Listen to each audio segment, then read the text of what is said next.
I wanted to bring today's episode to the podcast talking all about a stool test. Today, we are going through everything you need to know about the health of the microbiome and why this is so important when you're dealing with low AMH and or high FSH, and really for anyone on the fertility journey. If you've experienced miscarriage, loss, if you've had multiple failed IVS, if you've had poor egg quality, if your retrievals have been canceled, if you've been a poor responder, all of this piece, looking at the health of the gut, because you can do a beautiful, healthy diet, work on your stress and meditation, and do things to help with your stress piece. But if you have not addressed your gut infections, you may not get the results you're looking for. Excited for you to listen to this episode. Let's go.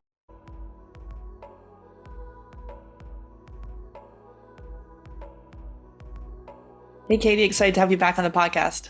Hey, nice to be here. You're here. We're just saying, I'm like, I had to layer up in like sweaters. Oh, what's this thing? I had to layer up in some sweaters, some socks. It's getting into winter. My friend just showed me a picture of like, oh, it snowed last night, just like half an hour away from me. I'm like, oh, but Oh, I we think must you embrace it. you guys are like used to having the really cold winters though, eh? Yeah, my son has gone out west, and so it's like -7 out there for him, and like snowing, and that was like middle of Right now? October. Oh yeah, Oh, like Celsius. Oh, you and I are in Celsius, but maybe people are like -7 Fahrenheit. That'd be chilly. So yeah, so okay, so we're gonna dig into one of our favorite topics here is the stool test. And yes, this is exciting stuff. And everyone who's like, we're like send them the stool kits as part of our FAFRL method. So we're doing testing, food sensitivity testing. We do stool testing, looking at the DNA of the stool. So we're going to run you through why this matters if you have low AMH or high FSH, diminished ovarian reserve, premature ovarian insufficiency, really anyone on the fertility journey, and also your partner. Why this matters. We also do genetic testing. We do blood chemistry review, semen analysis. So really taking a very like a deep dive functional medicine, functional nutrition approach to this.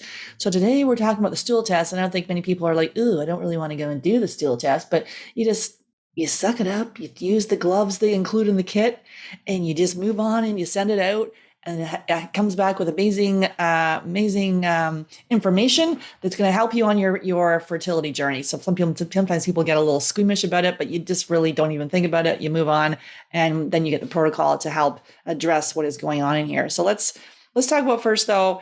If we're like, oh wait, I don't have any digestive issues. Why do I got to do a stool test? Or hey, I've done a stool test with my conventional medicine doctor, and everything's perfect. I don't have any issues. Let me just talk about those things first. Yes. So I think to start that when I went to nutrition school, really like possibly one of the biggest take-home messages that we got was the gut is the center of all of our health, and so many parts of our overall health span back to the gut. And it just makes sense that that's the case, because the gut is this pipeline that runs through our body from top to bottom, and it's an opening to the outside world, right? And so we've got, and we eat every day, and so we have things going through that pipeline every single day from the outside world that are not a part of our body, that we then need to somehow assimilate, not have an immune response to, and then use the nutrients from the food that we're eating. So it's quite a hell of a job to do. And really it's because there's things from the outside world coming into our gastrointestinal tract every single day. Um, it means that for a lot of people it's a cause for underlying inflammation, and inflammation is something that you and I talk about a lot, Sarah. But anyone who's new to the topic, it's inflammation when it comes to fertility is not good news, because we're talking about chronic inflammation here, and then that can be impeding for reproductive health. So that's really the reasons why gastrointestinal health is important, as far as reproductive health and overall health is concerned. And that's whether you've got gastrointestinal symptoms or not, because you could have You could, if we're thinking about chronic infections, so usually if there is inflammation of some description going on in the gut, then it's from some kind of low grade infection, right? And if you've got a low grade infection in your gut, you may or may not be aware of it. Yeah, maybe it's because you truly don't have any symptoms, or maybe it's just because you've gotten used to it, to those symptoms, and they're a part of your normal. Like we would always question people in depth about their stool patterns, for example. And more often than not, people who say they've got a normal stool pattern, I'm like, it's not that normal. People are routinely swaying between diarrhea and constipation. People are not opening their bowels every day, or just going like once or twice a week. Like that's not really okay. And so all of those things contribute. And as for the other question about people who have had stools done with their doctors, and everything's fine, that's not the same, really. Those stool tests are not testing the microbiome. Sometimes they might be looking for infections, so they might be screening for a specific infection in the gut, like a pathogenic infection. But often they'll be doing things like looking for inflammation, so they'll be screening for calprotectin, or FIT, which is looking for blood in the stool. And those two things are very important, as we'll discuss today, but they're also limited in their information. So if you've had a stool test done with your primary care provider or otherwise, then chances are it's not that comprehensive a stool test. Yeah, and then with some of the symptoms, even if you're not experiencing digestive symptoms, if you've got skin issues, joint issues, mood issues, autoimmune issues, and anyone on the fertility journey with low AMH or high FSH, anyone on the fertility journey, looking at a stool test is key. That the health of the gut and the ovaries are highly correlated. So let's just talk about, so sometimes people might be doing the old anti-candida diet. Maybe we found out we have candida. I did this like years ago where I'm like, ooh, doing anti-candida diet. And so 90s, isn't it, the anti-candida diet? Pardon? I think everyone was doing the anti-candida diet in the 90s. It felt like, yeah, exactly. We're doing that. And so it's still going on out there where people are doing this, right? And so ours is there's a hierarchy of how we address these different, back from parasites to H. pylori to bacteria, and then to viruses and fungal.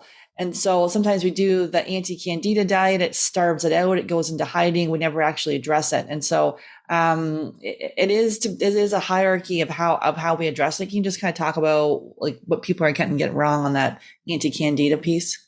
Yeah, I mean, look, I think that ultimately we if there's dysbiosis going on, then we need to be addressing those things first and foremost. And if there's infections going on, not necessarily candida infections, but bacterial infections, then really, we want to be working on those. The thing with something like candida and certain bacteria is that they form biofilms, and that's like a matrix-like structure that they then can kind of hide away in and group together and then catch more of those bacteria, because it's like a feeding structure almost, where they're sitting and just gorging on what they need. So it's just, as you say, just kind of starving out some candida by a really restrictive diet for a little while, and then hoping that that's going to be enough to make it go away. Like, more often than not, it's probably going to come back. Yeah, absolutely.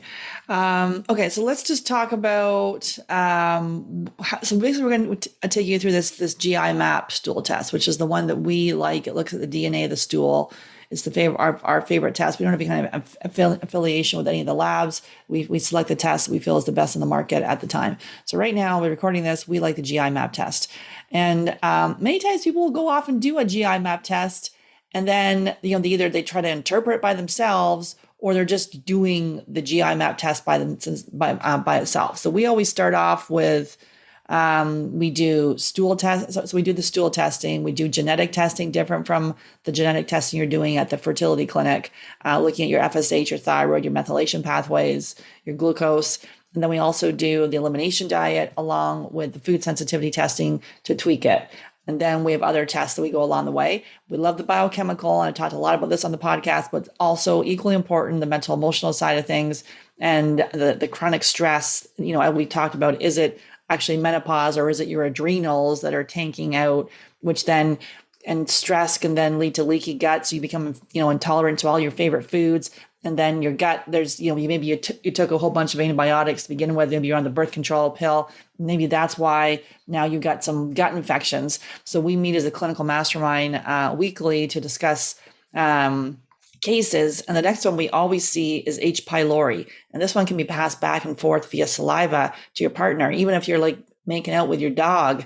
So the dog can have, the whole family can have it. And you're just passing it back and forth, and that can lower your stomach acid. And then you can eat this beautiful, organic, healthy diet, but maybe you're not actually absorbing any of the nutrients. So let's just talk about H. pylori, and it can be a little bit of a stinker to get rid of. So there's protocols that we use on that, but let's kind of talk about what we see there and what exactly it is. Yeah, it's an infection that commonly resides in the stomach, right? So it's a gastric bug, and it's common. Like so some studies have shown that nearly 50% of the world's population might carry or harbor it. And some people might be asymptomatic as well, but it is known to it's connected to things like the typical one is stomach ulcers, but then things like gastritis, and in some cases even has links to stomach cancer. So it's problematic potentially in our clients, because what can happen is it lowers those gastric secretions, so that the stomach acid essentially. And again, we know that the stomach acid has a really important job to do, and that job is twofold. Well, it's multifold, but the two main things that it does are, one, helps the digestive process, so it helps to break down the foods ready for absorption, and two, it protects. So what we were talking about before around this pipeline running from top to bottom of your body, and there's things from the outside world coming in via the food you eat and drink every single day. We need some protection there, right? We need some protection, and the stomach acid is the thing to do it. Like, the stomach acid is hydrochloric acid, and it's super acidic. And the reason it's super acidic is to protect the rest of the body from infection. And so what can happen if that isn't working properly is, A, digestion is compromised, and B, then you're putting the rest of the gastrointestinal tract, so the small and the large intestine, at risk of chronic infections. Right. So we have a protocol then to be able to address that. And sometimes you can go to a conventional doctor. You can be there's a lot of false negatives where you're like, oh, I don't have H. pylori, and on this test it's picking it up. So, and you can pass it back and forth, with your partner. So really important on that one. If you're just on the conventional medicine piece, like, it can be a lot of false negatives. And so let's talk about the commensal bacteria and what's that, and what do we got to worry about that one? Yes, so commensals generally are talking about the range of bacteria that we'd quite like to see in the large intestine. So you and I have spoken about the vaginal microbiome before. Unlike the vaginal microbiome, where actually we don't want to see much bacterial traffic in there at all, we just want to see the lactobacilli. The gut, the large intestine, we want it to be populated with an abundance of microbes. It just matters what those microbes are and how, the balance. So, like with everything, there is a balance to be had. So the commensal species are usually referring to the species that might be deemed like the good bacteria. It's not as simple as good and bad, because, as I say, the balance, sometimes you can have an overgrowth of bacteria that is usually good. So it's not just as simple as one species is good, one species is bad. But generally speaking, commensal bacteria, they've got a job to do. They're helping our bodies to digest, to assimilate nutrients, to help with our immune system. They produce byproducts that can help with hormone production. So, they're all there and they're helping us, right? We live in symbiosis with these bacterial species and have done for millions of years. So they work with us, we help them, they help us. What can happen if we don't? So what can happen for some people is the commensals like creep up and like can go into overgrowth. But more often what I tend to see is that the commensals can be a bit depleted.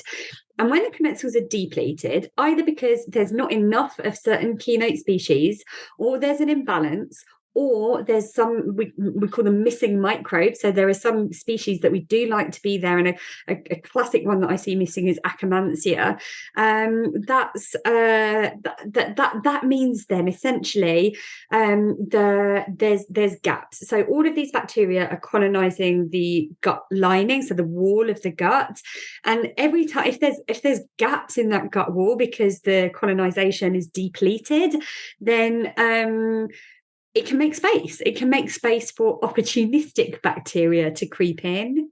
Yeah, and sometimes in here we can like use specific probiotic strains to help with this. It is a very targeted approach. So sometimes we're taking all these different probiotics, and maybe the one you're taking is the wrong one, and you're fine in that strain, and there are other strains that are low in.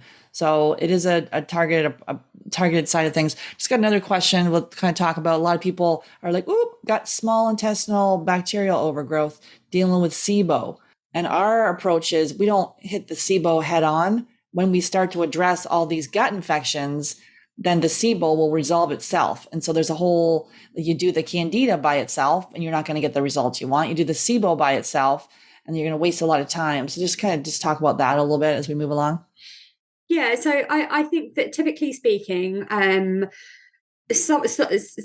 the main causes of SIBO, so small intestinal bacterial overgrowth, we're talking about SIBO. It's generally when there's an overgrowth of bacteria in the small intestine, which we don't want there to be much. Generally, the small intestine doesn't have much bacteria in it at all. So an overgrowth of any kind of bacteria in the small intestine can cause problems. And lots of people might have like gas and bloating and all of these kind of symptoms. And it can be a cause of inflammation as well. But if we look to the reasons why someone might have SIBO, generally speaking, it's either coming from the top or from the bottom. And if it's coming from the top, it's because the hydrochloric acid isn't doing its job properly, and so it's letting infections in from the top. Or if it's coming from the bottom, it's because there's dysbiosis, there's an imbalance of microbes going on in the large intestine. And as you say, until you've actually addressed those things, then the SIBO, is that you're not addressing the root cause. You kind of, you're putting it's like trying to plug a bath when you've got leaky pipes, right? It's just a bit pointless. All right. Okay. So let's go along to the opportunistic bacteria. And what are we seeing on that one? Yeah, so opportunistic bacteria tend to creep in, as I say. So if there isn't enough of the commensal species or there's missing microbes, then that gives space for opportunistic bacteria to come in. And bacteria, just like anything else, they want to populate, and they populate very quickly. So if the space is there, then the opportunistic bacteria can come in. Now, these are species of bacteria that aren't necessarily associated with disease as such. So they're not pathogens, but what can happen if they creep up again is that they might cause symptoms. So they might cause symptoms like that classic thing of what I was saying before about fluctuating between diarrhea and constipation, or just constipation or just diarrhea. Sometimes it can be abdominal pain, the bloating, these kind of things, but also like anything to do with what we were talking about before, like the joint pain, the skin, the hormone imbalances, and if and ultimately they can cause inflammation. And the reason that they can cause inflammation in too high amounts is because these opportunistic bacteria, rather than producing substances that are beneficial to our body, such as substrates that help us to digest and assimilate our nutrients properly, or to metabolize hormones effectively, what the opportunistic bacteria tend to do is they'll maybe be gas producers, or they'll be LPS producers, and LPS is lipopolysaccharide, and it's bad news for overall health because it's highly inflammatory. So maybe it's okay, these opportunistic, like, they're okay. We expect them in small numbers, but for some people, once they start creeping up, then they can be bad news. Yeah, and again, for someone on the fertility journey, we can have the most pristine diet, be meditating all day long, but if we have an infection, if there's an overgrowth, an undergrowth, we got H. pylori, we're going to talk about parasites in a minute, that we have to address that. And in a very short period of time, you can make some massive changes to this, and which then will positively impact your egg quality. We've had people coming to us that have gone, retrieval after retrieval, all poor egg quality, and they do transfers and it doesn't work, or the eggs are, they're tested abnormally. The chromosomes are abnormal, and as they start to make these changes to their gut health, which is the foundation of everything that we do, lo and behold, they go back to do a retrieval, and they get beautiful egg quality. And then they do a transfer, it actually works. And we just had one that, just was that exact scenario. And she showed us a picture of her, her baby boy after failed retrievals, failed transfers, and, making all those targeted changes. So let's talk about parasites. Sometimes we're like, oh, wait, we can only get a parasite if we're like traveling in different other countries in the world.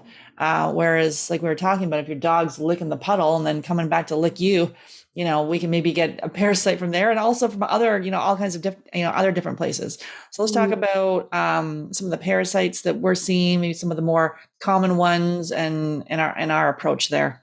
Yeah, so I think parasites is a really interesting one, because it's, again, animals and parasites have coexisted for a very long time, and I think in a lot of ways our modern way of living has made us less tolerant of parasites, because we just don't have the same exposure to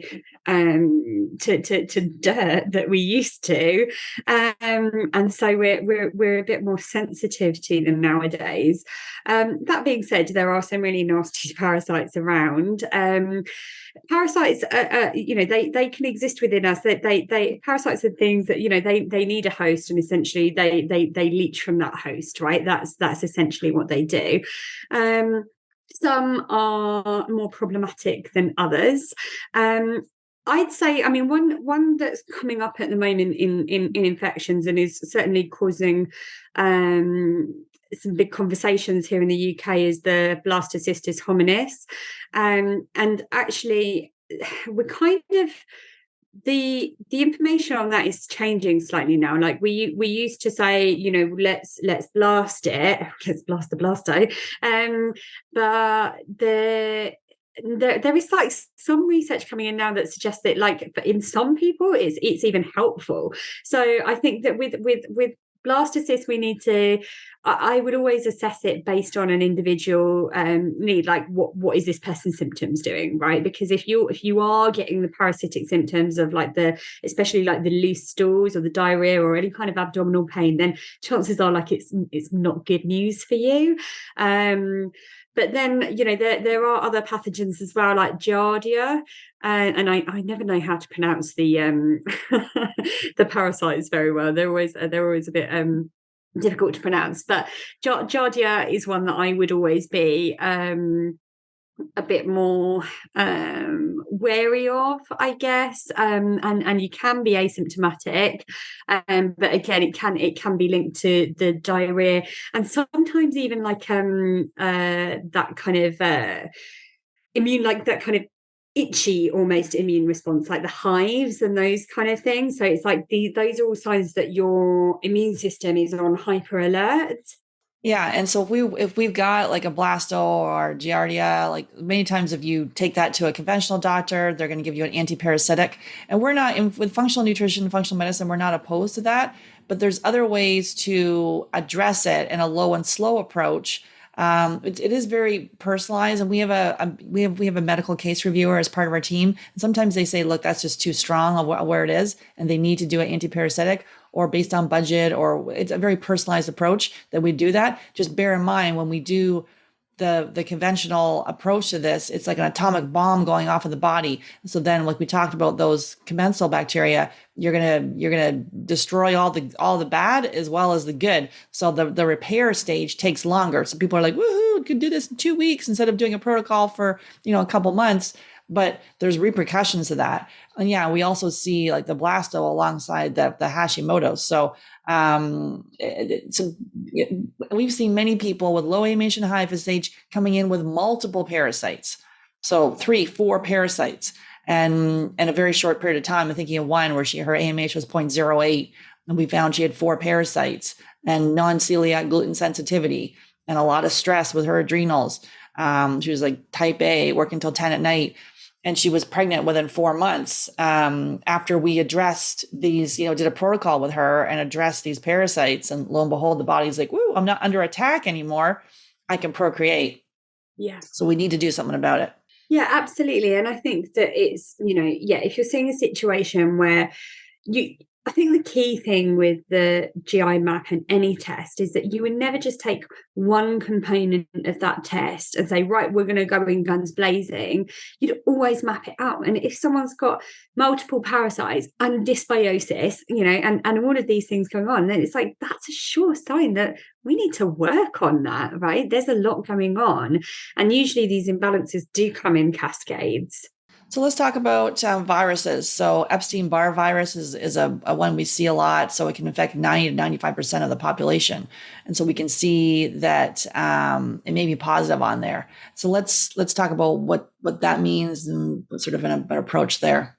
Yeah, so this is a virus that, again, relatively common, and it's a bit of a sneaky one, really, because it can it can be deactivated. So lots of people who maybe had like glandular fever when they were younger, for example, that's caused by EBV, and then it will be dealt with, and then it tends to then be suppressed. And what can happen with the EBV is it can become reactivated. So when we see it coming up in the stool test, it's a sign that it's in an active state, right? And so that's then a sign for us that we need to be just treading with caution, I guess. In my experience, these are people where their immune system has, is maybe, I don't want to say immunocompromised, but their immune system is going to have taken a bit of a battering over possibly quite a long period of time. And it's often people who present clinically with, or immune system dysfunction, like they might get sick all the time.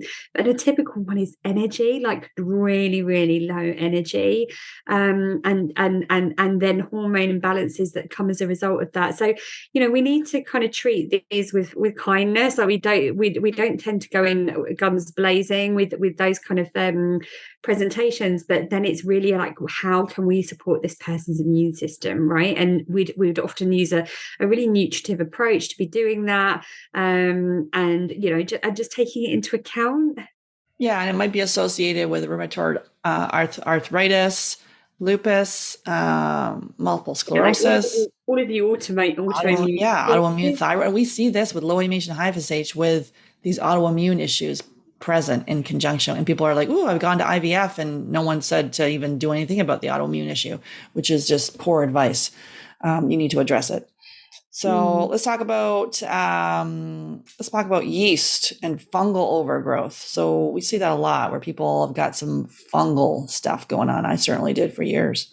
Mm-hmm. Yeah, and we mentioned at the start Candida being a little bit a bit sneaky as well in terms of how it presents, and I guess it's just, if we do have fungal infections going on, like I think first of all we need to be addressing the dysbiosis. Like it always comes back to that, right? And the same even with the with viruses, to be honest. If there is dysbiosis, i.e. an imbalance of microbes there, then like the immune system can be massively supported by redressing that balance, because the immune system starts in the gut. And so again, like one of the markers, secretory IgA, which we'll talk about in a moment, is associated with the immune system. And so that helps to give us an overall picture as to kind of what the state of that person's immune system might be doing as well. So a lot of the time, if we're seeing fungal and yeast infections in the stool test, then again we need to take that on board with what else is going on with the rest of this person's GI map and the rest of their clinical presentation. But generally speaking, we would be trying to work to eradicate those in a gentle way. Over time, and that would be as part of a wider protocol. Let's talk about the elastase and why that matters when we're trying to conceive. Yeah, so we're coming on to talk now about some of the health markers that are associated. And so we've spoken about the different species that might be hiding in your gut. And then this is really to talk about, like the condition of your overall health via your gut markers. So the elastase it's essentially a digestive enzyme, and it's pancreatic elastase, and it's in terms of digestive markers, this is really helpful for us to get a sense of. And in a lot of times we do see it coming up low, and it just indicates that maybe that person isn't digesting their food so well, right? And they might not be absorbing their nutrients that well. I often find that stress is a massive driver behind that pancreatic insufficiency, or that enzymatic insufficiency. And I always bring it back to, like, if you think you struggle with digestion, or this comes up back low, always come back to like the very, very basics of let's tell your brain that there's food coming into the body, because digestion is an energy intensive process and the body doesn't always have it switched on ready to go at all times. We need to tell the brain that food is incoming, and we do that by using our five senses. So actually just being mindful around the food that we're about to eat, making sure that we're smelling it, visualizing it, not just inhaling it at our desk while we're doing a million other things, and critically chewing as well. So it's real back to basic stuff. And even maybe just taking a few deep breaths. If you're religious, like saying grace, I think there's huge value in that, because then you're just taking a minute to calm the nervous system before you eat and getting into that rest and digest stage. So I love looking at pancreatic elastase because there's loads that you can do to improve it naturally. And there's also supplements that can support it too. Yeah, because a lot of times it can be low if there's an H. pylori infection present as well. Mm-hmm, mm-hmm. Let's talk about the steatocrit and what we're seeing there and what that is. So steatocrit is a sign that there might be some it can be linked with pancreatic insufficiency, but it can also be a sign of fat malabsorption, and maybe an issue with your bile salts, which like help to break down and emulsify fats. So essentially it's signs of like fat in the stool. So the low stomach acid, hypochlorhydria, that can be associated with elevated steatocrit, but so can like any level of malabsorption, fat malabsorption. So it's again, it's making sure that you're chewing, making sure that there's not kind of, again, making sure that you're addressing dysbiosis, because that's going to help your bile acids to be reabsorbed by the small intestine appropriately. So these things all link into one another. Yeah. So if your stool's like really light in color instead of dark, like, yeah, are you absorbing the fats? Yeah. Yeah. You can eat all these lovely healthy fats that we do for, the avocados, and our taking our omegas, and we're doing olive oil, and maybe we're doing ghee and lard and all that piece, but are we actually absorbing it? And so there you are, on the fertility journey, doing all the recommendations, but the gut's not absorbing it. And so there's things we can do to help with that. Okay, yeah, beta glucuronidase. Soluble nutrients as well, right? Like I often think if someone's vitamin D, if we're giving them sometimes we're giving people pretty high dose supplements and that vitamin D just ain't coming up. And I'm always then wondering, well, are they absorbing their fats properly? Because vitamin D, vitamins A, D, E, and K are all fat soluble nutrients. Yeah, we see this all the time with low AMH and high FSH. Literally, I'm like every day where people are like, "Oh, my vitamin D is in the 40s. It's normal. We want it between 60 to 80." It's not normal. It could be it's not optimal. People even lower in the teens and the single digits. Okay, so let's talk about, we've done whole episodes on vitamin D, so definitely refer to that. Beta glucuronidase. Let's talk about that. Why that's an important marker. Yeah, so beta glucuronidase can just be indicative of our metabolic function, and particularly relevant in the fertility space is that it can be indicative of our ability to detoxify or metabolize estrogen properly. So, phase two estrogen metabolism involves a process, or one of three processes is called glucuronidation. And so, if that beta glucuronidase, that glucuronidation process, isn't working properly, then the beta glucuronidase can be elevated. So, often it can be a sign of estrogen imbalances if we're seeing that elevated. Now, the other one, I've talked on some of the case studies I've done talking about this high anti-gliadin. So you can be gluten-free, but maybe it's the cross reactors. So you're intolerant to dairy, oats, corn, and your body's identifying that as gluten. And so we can say, hey, I'm gluten-free, but the body is still on high alert from that. So let's talk about the anti-gliadin and then sort of what that means for the gut and ultimately fertility. Yeah, it's essentially this is when there's an immune response. So we've spoken already about this concept of an immune response to gliadin, which is a component of gluten, and this is in the gut wall, right? And so what it then implies is that there can be intestinal barrier damage, and that in turn, means that we are reacting to all sorts of foods, right? Like once the damage is there, then it could be something to do with gluten, or a cross contaminant of gluten or hidden gluten that we're reacting to. But once that leaky gut has occurred, then we can start reacting to any old protein because the gut wall is damaged. So it doesn't mean that it's permanently damaged. The body always wants to heal itself, but so long as we're like recurrent offenders in terms of like putting those things in that we're reacting to until we've fixed it, then it's going to be problematic. That's why we see people that are like, "Oh, I'm doing gluten-free, dairy-free, a whole very restrictive diet for years and years," and they've never worked on their gut health. And so then they become, intolerant to all sorts of other foods as well because you haven't addressed the gut side of it. And so this is a theme we see with low AMH and high FSH is the non-celiac gluten sensitivity. We cannot just be like, woohoo, 80% gluten-free. No, you've got to go, 100%. And then if there's cross reactors, we can see it on the stool test here to see if it's still causing issues for you. And then also we're going to see it again on the food sensitivity test. So it's not forever, but for a short period of time, and maybe gluten potentially forever. It certainly is the case for me and many of our clients to take it out forever, but not all the rest of the foods. Let's talk about that secretory IgA. So the immune system. We see so many people, with low AMH and high FSH, where they're like, "Ooh, someone sneezed." Katie just sneezed. Thank you for muting yourselves, Katie. But yeah, if someone sneezes, the next thing you know, you're in bed with a cold. Excuse me.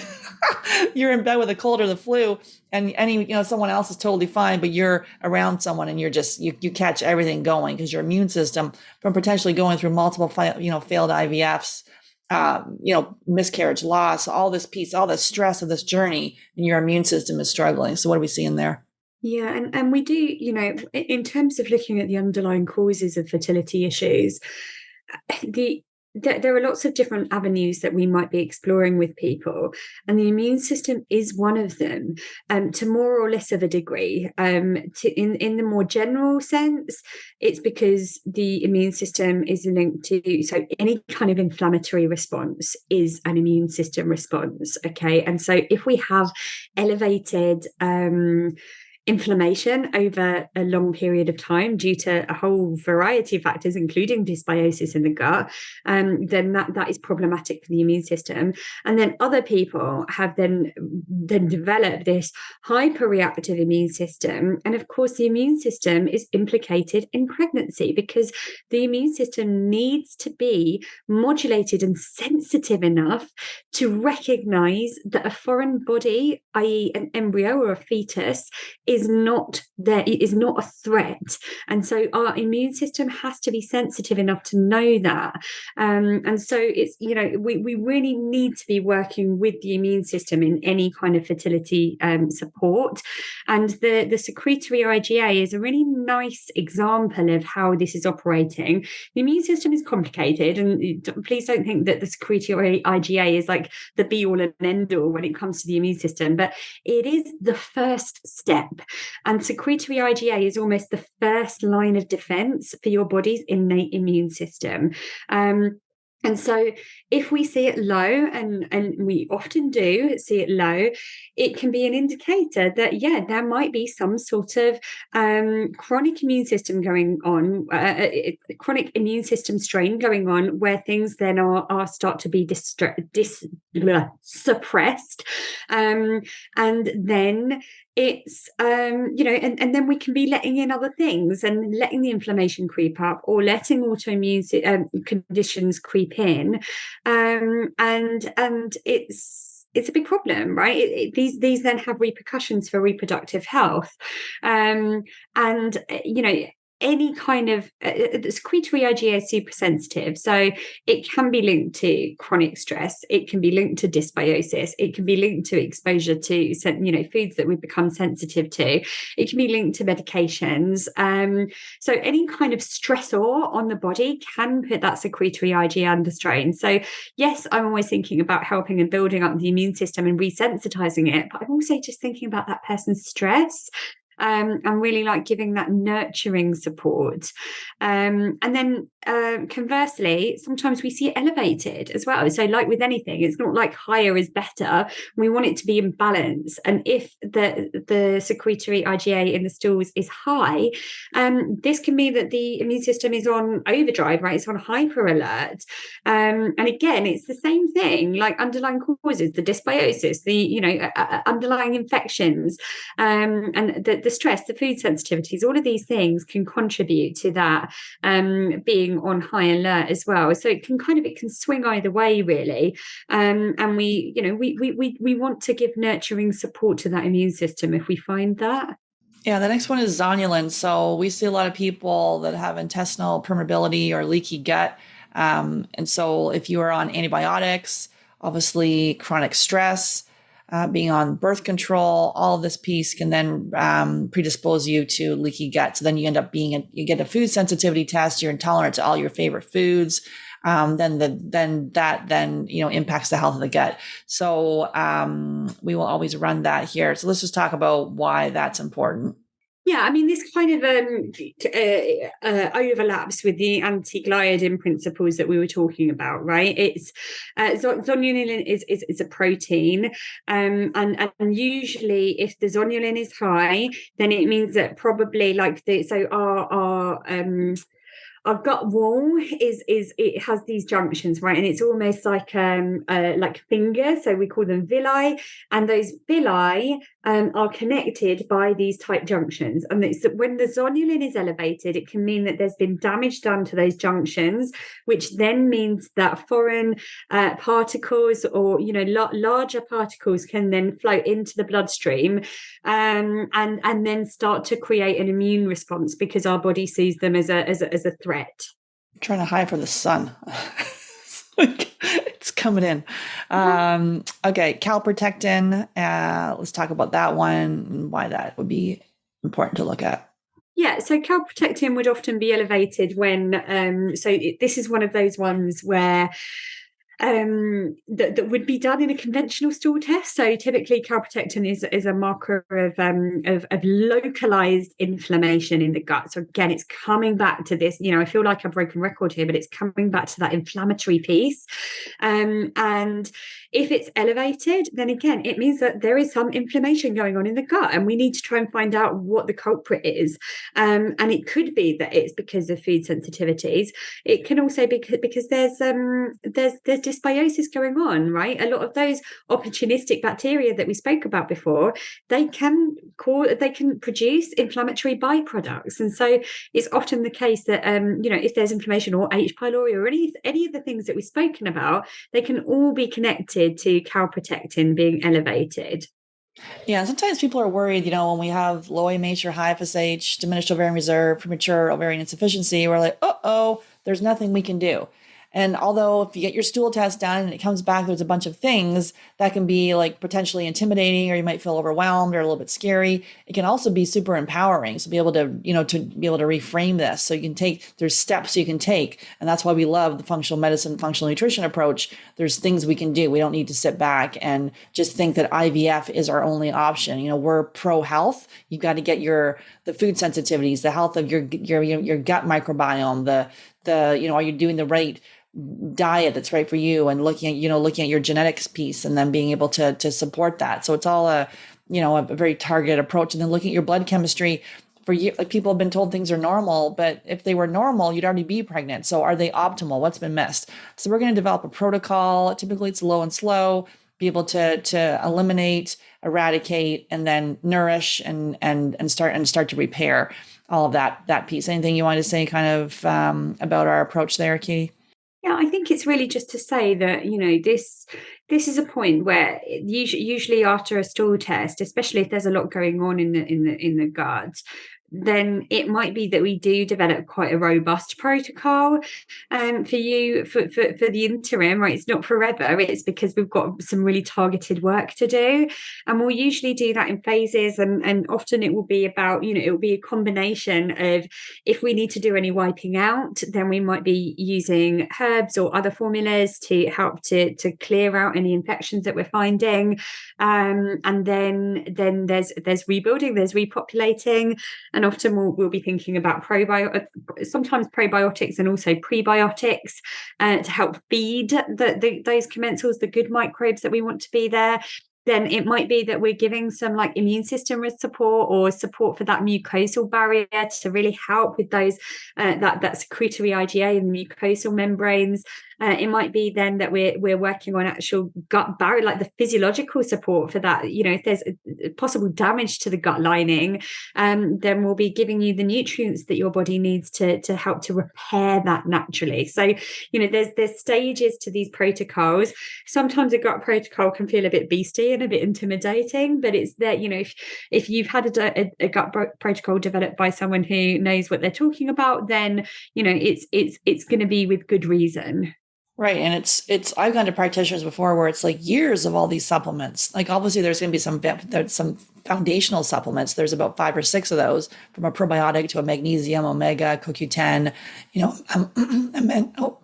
a men's multi, a prenatal, and vitamin D3, K2.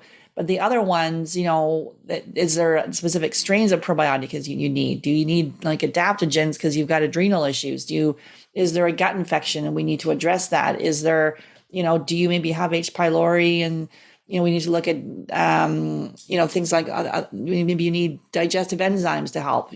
So there's a whole approach to it, and a lot of times people are chasing around symptoms, doing a whole DIY thing, and it just frankly waste time. And that's why, like, I've been with practitioners for years too that did waste time. I took a whole bag of tinctures and roaming around a circle. I'm like, what's going on here? No one had tested. So that's why we all love the functional medicine, functional nutrition approach, because it's like, here it is. There's things you can do. But, although, like we talked about before, we love this biochemical side of things, addressing infections. We also want to work on the mental, emotional, nourishing your adrenals, being kind to yourself, giving yourself grace. It's not about like, oh my God, I got to do this protocol and go like crazy with it. Because that can be stressful as well. So it is in a methodic way, and like each step, like a positive step each day. And so That's really important point, Sarah, because really important to note is that with any protocol, like, yeah, there's likely to be supplements, and in some cases it might be temporarily quite a beastie protocol, but ultimately we'll always be coming back to the foundations of health as well. So it's, we don't want to just like address what we see, because otherwise, if you carry on, if you just do a supplement protocol and carry on as you were, then those are the conditions in which that overgrowth or whatever we found were able to thrive in the first place. And so we need to do the nutritive work. We need to do the emotional and that stress piece, and really just work to change that environment and change that picture, that overarching picture that allowed this to happen in the first place. Yeah, because if you're working more than 50 hours a week, how is that? I've seen people working 80 to 100 hours a week. Where do you even have time to eat? Like, how are you putting yourself first? And sometimes, we don't coach people to leave their job, but sometimes they end up leaving their job because it is no longer serving you. But typically it's like, how do we, that boundary word, but how do we create some boundaries around the job we're in? Do we need to attend every meeting? Do we need to be, working till 10 o'clock each night? No, we don't. And, there's things we can do. And right now, the number one priority, people tell me all the time, the number one priority for them on the list of all the stuff they have going on in their life is to expand their family. And so it is to put, before your child arrives, to put yourself first, you and your partner, to strengthen your relationship, to enjoy yourself as a couple. A lot of the times we just put all these things on hold as we like full force try to have our baby. So it is a mind, body, spirit approach, and be able to grant yourself some grace and be kind to yourself. Any final thoughts for you, Katie, on our subject today? Yeah, I think it's just to say that, the testing piece is really valuable when it comes to looking at fertility from a whole person and a functional medicine approach. And the stool test is often at the heart of that. And it tells us so much. Like, I know we've bombarded you with information today, and hopefully not overwhelmed, but it's really just to exemplify that, this gives us so much information to work with. And once we've actually done this, then if you think about all the negative effects that all of these things can have, think about the positive effects that addressing all of them can have as well. So there really is so much hope here as well. Love it. Thanks a lot. Mm.